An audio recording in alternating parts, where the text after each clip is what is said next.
Hey everybody, it's Gladys, and I'm wondering if it is as hot where you are as it is here in Florida. I know that we're all dealing with varying degrees of unseasonable heat this year. Maybe it's already left your area and started to cool off, but if not, or if you're in the southern hemisphere where you may be facing this in a few months, I've got some tips on ways to help you cope with the heat, make it a little less terrible, and hopefully maybe help you save a little bit on your energy bill as well. So let's get started. And the first thing I'm going to do is talk about my lovely hairdo. I've got my hair pulled up because when it's hot, I want to get my hair off my neck. My hair is very thick, so being on my neck makes it really warm.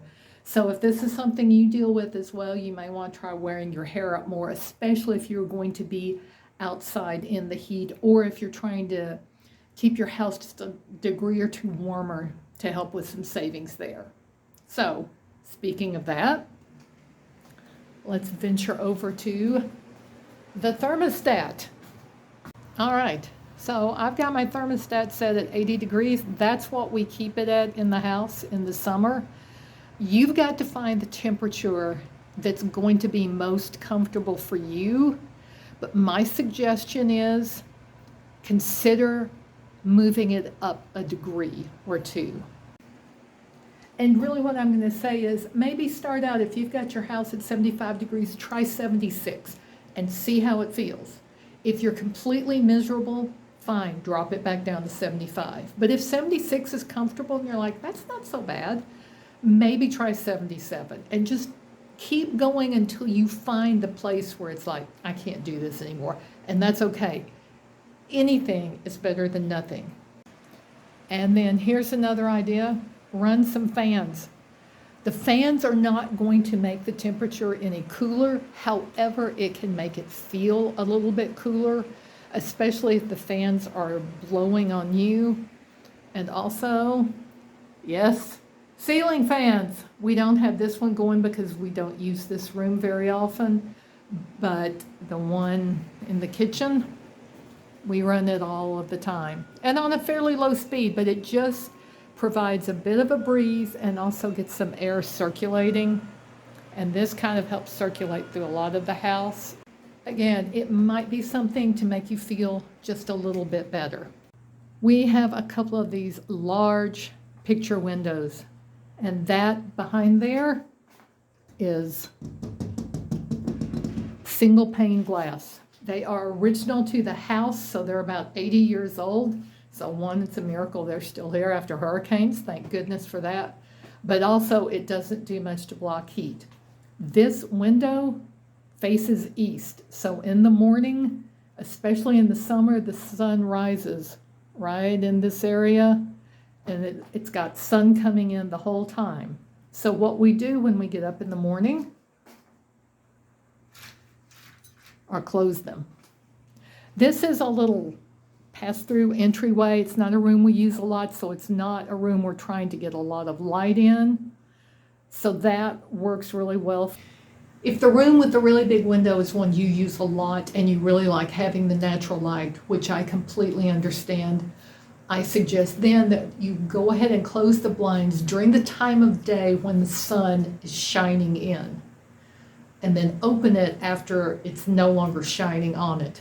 The warm air can still come through, especially if, like ours, they're single pane, but you're going to keep the worst of the heat and the sunlight out, and it will also keep your furniture from fading, so there is that to think about too.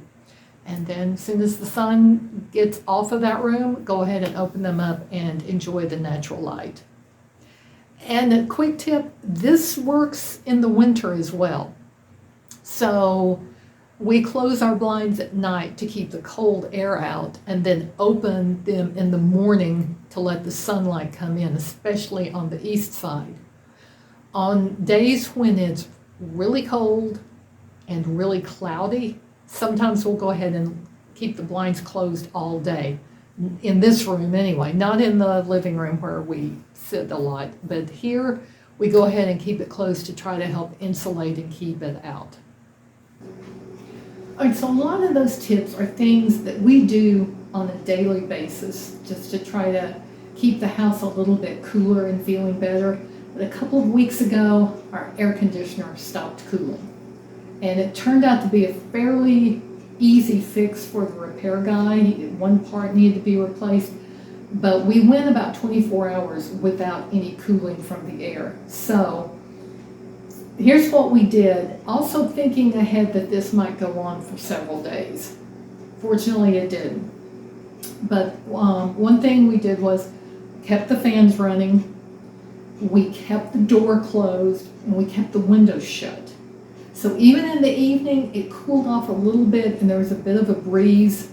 We also knew that opening all that up would let the humidity in, and there wasn't a way to get rid of the humidity until the air conditioner was fixed. So we kept everything closed up. We kept the blinds closed longer and closed more of them just to kind of shut off any holes where the heat could come in. We also drank a lot of water just to make sure that we were staying hydrated. I made my plans for that day to where I'm not turning on the stove, the burners, anything if I can help it. I will use the microwave. We'll also eat cold food so that it's not heating us up and I'm not having to heat it up as well.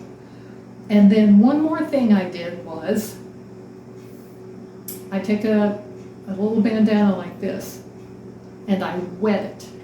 Just run it under the sink and then roll it up and wear it around my neck.